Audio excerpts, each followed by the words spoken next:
Hello and welcome to the SciFirst MovieTalk episode. So in this episode I'm discussing the 25th Pixar full-length feature, the 2022 computer animated movie Turning Red, as directed by Domee Shi.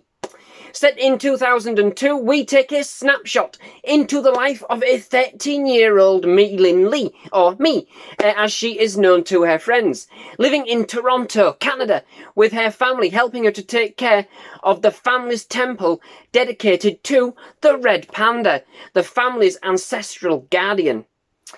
Mi is certainly an overachiever, putting in her heart into everything to be the best and living up to the exacting standards of her parents.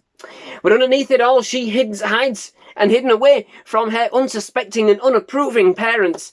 Mi has a quirky, vibrant, individual personality that her school friends Miriam, Priya, Abby, as played by Avia Morse, Maitreyi and Ramakrishnan, and Hyein Park, respectively, absolutely adore.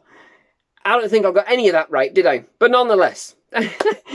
However, one night after being embarrassed by her mother in front of a boy whom Mi has only recently discovered she has a crush on, like that instant, and indeed also, as it so happens, in front of the school bully who wastes no time in using the event to his advantage, everything becomes all too much and all too real for me, and overnight is transformed into a giant red panda. Now, not only does she have to contend with being ridiculed at school for just being Me, now she has to find a way to keep her panda alter ego under control, which, for a 13-year-old girl, may be easier said than done. So, the first thing that strikes you about this movie is just how frantically it all sets off. It's a very vibrant and fanciful animation, upright and in your face, with a very kind of retro vibe that brings in some of the most memorable elements of the late 90s and early 2000s. Boy bands, pop music, screaming fans, even a Tamagotchi makes an appearance. The character of Mi is certainly unique and burning the candle at both ends. Her life is a complicated fight between the individual she wants to be and the person her parents believe she is. At first, I must be honest, I found the movie quite a hard kind of thing to get into. For me, if it had kind of carried on the way it started out, it would have been perhaps given me a bit of a headache. But that's just not to say it was bad, you know? No, not at all. That's just me. I actually appreciated that the movie stepped out of the usual Pixar comfort zone in this respect for a little while, to really examine the chemistry and internal mechanisms of the main character with such a kind of visceral visual display. At first, it really did feel like Pixar had kind of let the director inject some personality into the mix, life experiences, and certainly their own kind of sentiment and take on the characters. This does kind of degenerate as the movie does progress into kind of a more formulaic approach, but not to such an extent that the individuality is lost, I don't think, and that's certainly more than appreciated. In true Pixar fashion, it's a quirky, entertaining, engaging and amusing story that's been wonderfully animated, as they always do, and as one would expect, you know, but with a more kind of basic, almost naive quality that gives this kind of a distinct focal point over some of the other kind of works that they've produced. On the surface, it is a very girly, loud and peppy movie. It certainly plays to more of a focused demographic, shall we say, than the studio would normally go in for. It certainly sets it apart, and to be honest, I did admire its sense of conviction and overall method of storytelling. It was zappy and kind of refreshing. But dig a bit deeper, and the film has more focused, heartfelt and substantial meanings. It is nothing that we haven't kind of seen before in various guises. It's a young woman's coming of age story. In fact, the whole film is a visual metaphor for just that. It explores in depth the kind of mother-daughter dynamic on a number of levels and across generations. How, as parents, we often live through our kids, kind of forgetting in part how we kind of felt when we were going through the exact same issues. never really listening, and kind of sometimes having expectations that do place a lot of pressure on our children to achieve and fit our own kind of mould. I think this kind of speaks to a lot of people, myself included.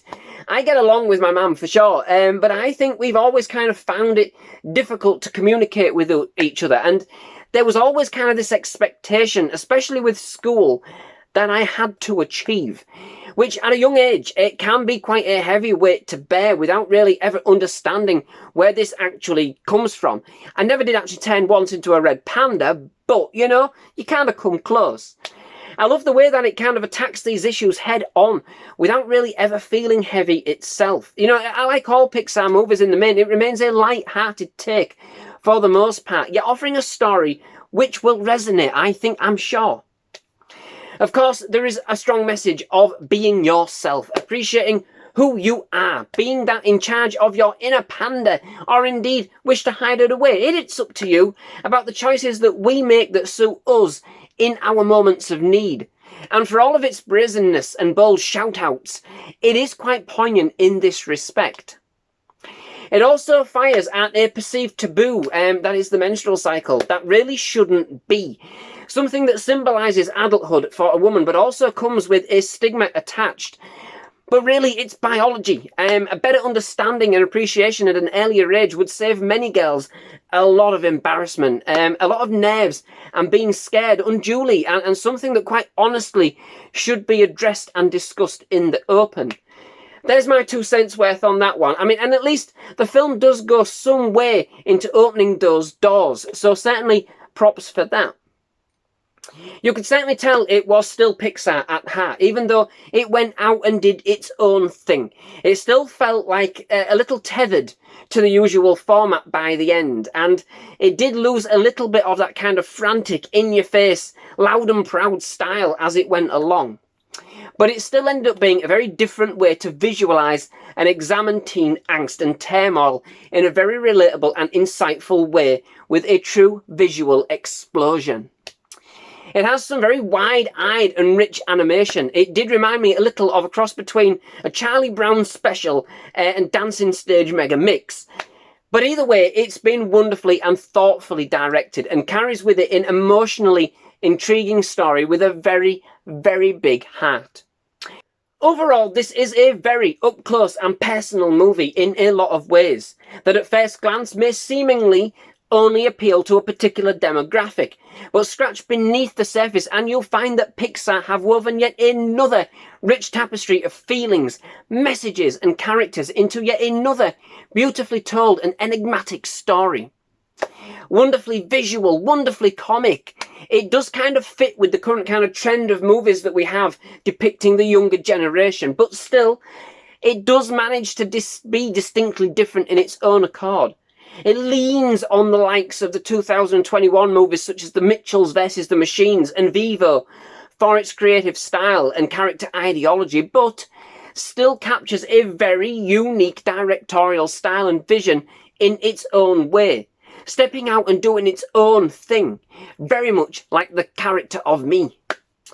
At the end of the day, it's a Freaky Friday-esque panda movie depicting the coming of age of its lead, both metaphorically, visually, and as a physical manifestation of her angst, worries and pent-up rebellious nature due to the overburdening and controlling nature of her parents. A curious story that takes us on an amazingly vibrant journey of personal discovery, very much capturing the heart.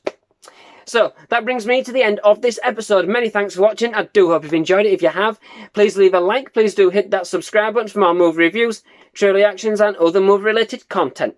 Absolutely loved having you at SciFirst MovieTalk and definitely love to have you back. Most of all, just thank you very much for watching. Goodbye.